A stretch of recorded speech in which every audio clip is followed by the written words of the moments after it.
Do you have, wait, oh is that, my God. We didn't think anyone was home. That's even worse. You know, we're taught that our home is our one truly safe space.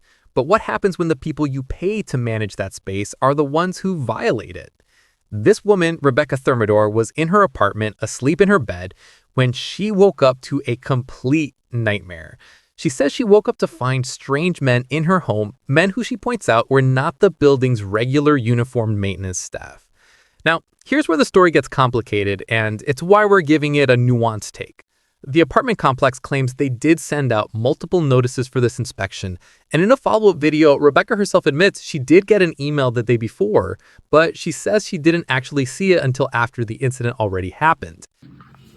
Sorry. What the fuck are you guys We're doing? doing an inspection, ma'am. Can we come in? We're doing an inspection. Why are you in my apartment? We're doing an inspection, ma'am. Do you have, wait, Oh is that, my God. We didn't think anyone was home. that's even worse. Man. I am in my house, in my own privacy, and you came and opened the door? We understand that. We apologize. I'm calling the police. Esther, do you have the phone? Let me call the police. They just came in my fucking house open. Exactly. I have an update for you guys, but before I get started, I want to say I did receive an email from them the day before this incident happened, but I did not see the email until after. Now, the reason I'm going to put this company on blast is because of what happened next. After this incident happened, I sent an email to the manager. Her name is Shayna, explaining what happened. Shayna did not respond to me, did not say anything. It was like nothing. Shayna doesn't care. Okay? All right.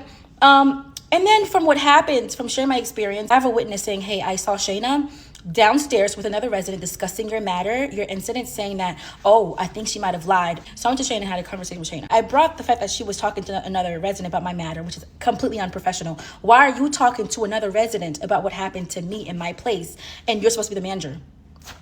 Wow, what happened to privacy? I began to yell. She was getting aggressive with me. So I said, okay, you know what?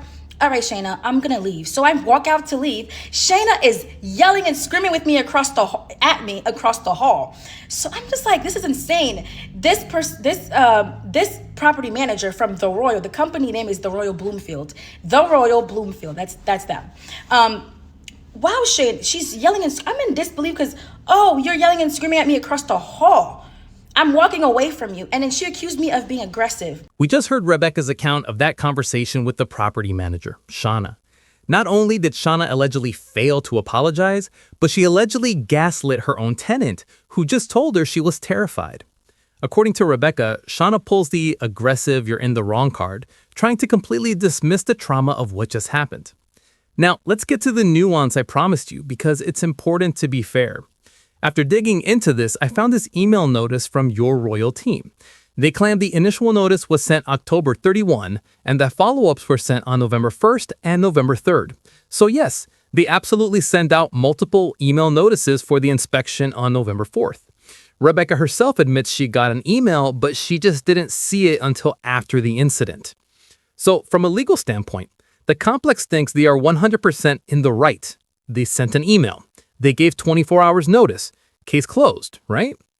Well, no. I looked up the law in New Jersey.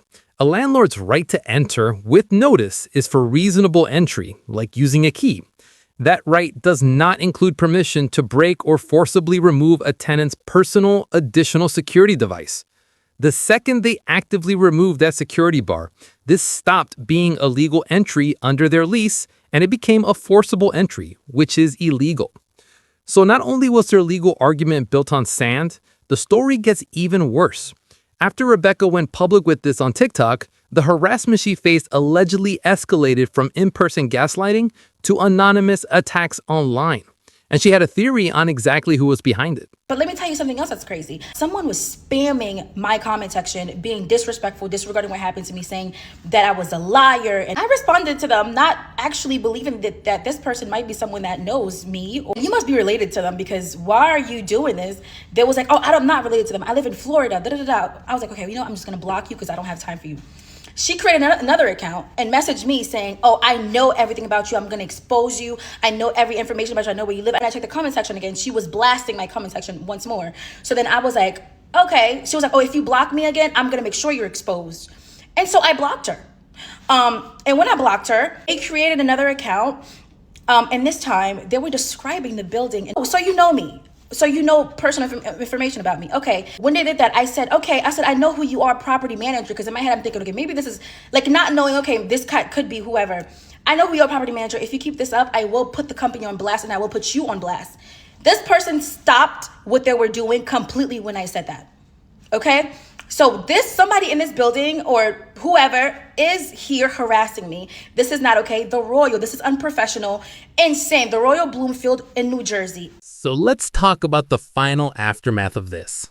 Rebecca has been violated in her home by the staff. She's been gaslit by her property manager, and now she's being harassed by anonymous accounts she believes are from that same management team. In one of her follow-up videos, she explained that she felt unsafe, so she wanted to break her lease. But she was reminded that if she breaks that lease, she would have to pay a penalty of nearly $20,000. So now she's a prisoner in the one place she's supposed to feel safe, forced to pay rent to the very people who she says traumatize her.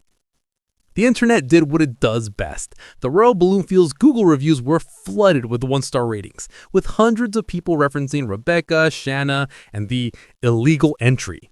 The story was picked up by Inside Edition, blasting this local story to a national audience. And what was the response from the parent company Sparrow Management? An apology? A promise to do better? Nothing. Complete silence. They never issued a public statement. And what about Shanna, the property manager? Despite the entire internet demanding she be held accountable, the company has never publicly confirmed that she was fired or faced any discipline at all. But that's the thing about a story like this.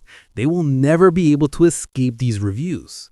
As each day passes, new news outlets and new reports are coming out, putting more and more pressure on them. Rebecca's hoping that with all of this pressure, they will finally be forced to do the right thing and break her lease.